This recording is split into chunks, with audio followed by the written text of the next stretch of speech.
Good morning, everybody. My name is Lori, otherwise known as the Frugal Mom. If you're new here, welcome, welcome. Today I'm going to be making a recipe in my crock pot as part of my Crockmas collaboration with the wonderful Candance Brewer. Be sure to get the link down in my description if you're not subscribed to her channel, and subscribe and see what she's cooking up in her kitchen in Utah. I'm sure it's something delicious. It always is. Her recipes are focusing this month more on single meals for one person or for a couple, and mine are more meant for a family, larger meal. At either way, both sets of recipes are awesome. You can make them any time of the year. It's just a real big help this busy month of December to have all of these wonderful ideas from both of us to get you guys through. And they're all economical, all very frugal, which is another awesome thing about them. Again, if you're not subscribed to my channel, my content revolves around food pantry blessings, frugal shopping, frugal cooking, lots of frugal cooking, homemaking, all things being a mom, dealing with multiple chronic illnesses, and just how to live an abundant life on a low income. So if that's something that you're interested in, please feel free to hit the subscribe button. It's free, and you get to hang out with me. Okay, so let's get into it. So today's recipe is going to be crockpot baked ziti. Now, up until about a year ago, I really didn't have much faith in cooking pasta in a crock pot. It just seems like a foreign concept to me. I don't know why. I mean, I am Italian, and we do make a lot of pasta, and growing up, my mom never had a crock pot, and my mother-in-law was the one that introduced me to it, although I had heard about the crock pot growing up, and she never made pasta in the crock pot. I'm not sure why. But then over the last couple of years, I've been noticing more and more pasta recipes made in the crock pot. Well, I decided to give it a try last year, and it was really pretty good and very easy to put together, and, not as time-consuming. So don't worry, I will wash my hands before I touch the food. I'm just a little itchy. So it was very early in the morning. That's why I'm decked out in my nightgown and my headband. And I know that my striped apron doesn't really do much for this ensemble, but it is what it is, and this is real life, right guys?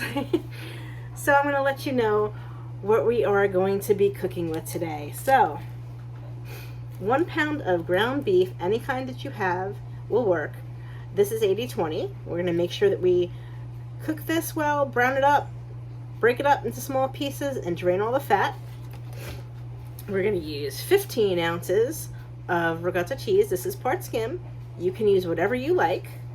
We're going to use a cup of grated Parmesan cheese. Whatever brand you have is fine.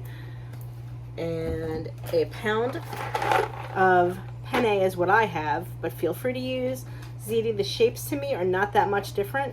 It's technically baked ziti, but I guess since I'm using penne, it's baked penne. But let's not get hung up on a technicality. Use what you have. It'll be fine, I promise.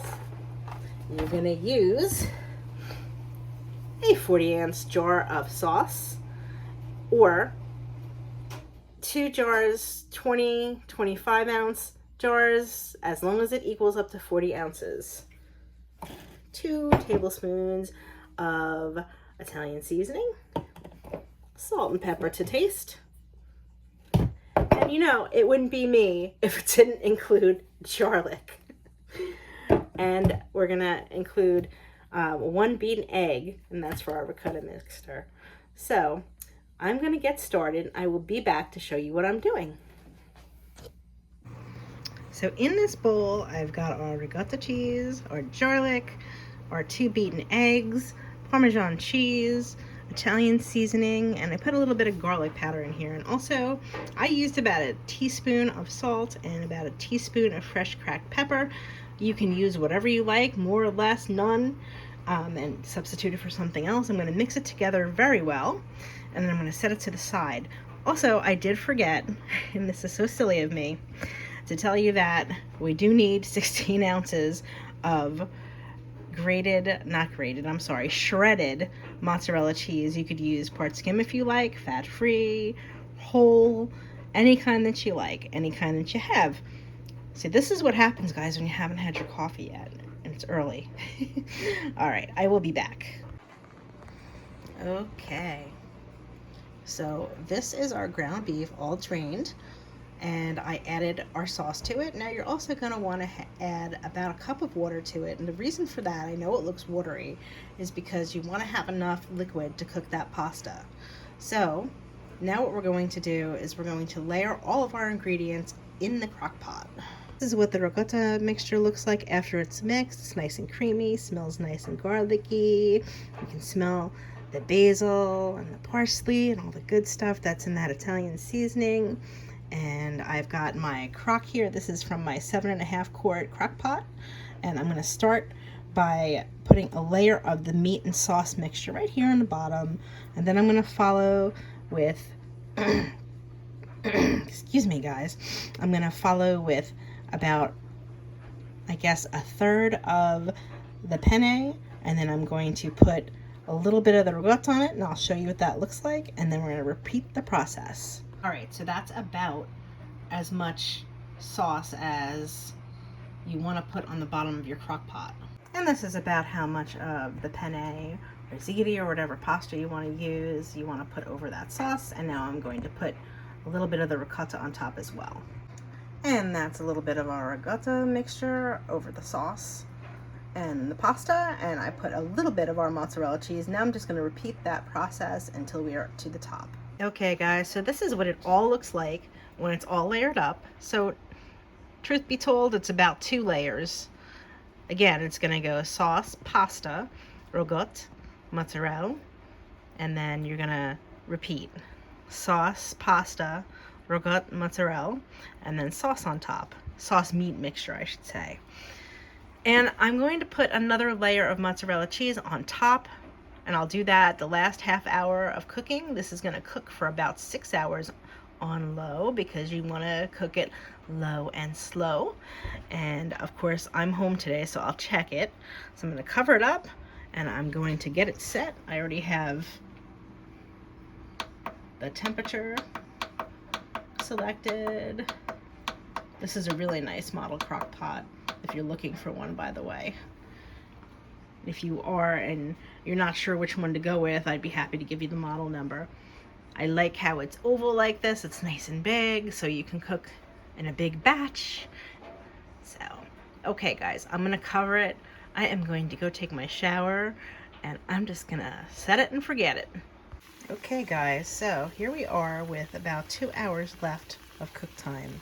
I'm not sure if I'm going to cook it for the whole extra 2 hours. I know I'm going to cook it for at least another hour.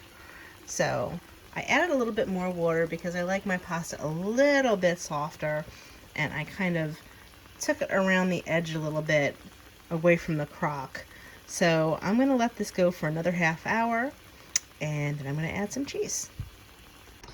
So this was about a half hour after I took the last video. I added the cheese. I put a little bit more garlic powder on it. It's a little bit of extra Parmesan cheese, and I fancied it up by putting a little bit of dried basil on the top. And I let it cook for another half hour on low, so I only cooked it for about 5.5 hours, not 6. But everybody's crock pot is a little bit different. So unfortunately, Matt is not home. He has been sick for the past couple of weeks, so he was anxious to spend some time with friends. So he's out. I'm going to taste test it. So here is our baked penne, or baked ziti, baked pasta, what have you. See the steam coming off of it? It smells really good. I am going to serve this along with a nice green salad that I'm going to make a little bit later. Let's have a taste.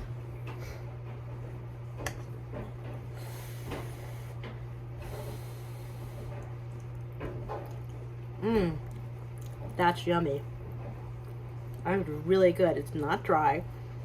I like my noodles a little bit softer and not al dente. If you like them al dente, you can cook it for a little bit less. You know, check it every now and again once it gets past the 3 hour point and see if it's where you like it. Like I said, you may need to add a little bit more water if you like them tender like I do. We've got the cheese in there, the meat, the sauce, the garlic. It's really delicious. I would give it an 8 out of 10. Only because, to me, and also I can't taste because I'm still sick. Can't taste as well. But it is delicious from what I can taste. I would put a little bit more garlic powder in it next time and a pinch more salt, but that's okay.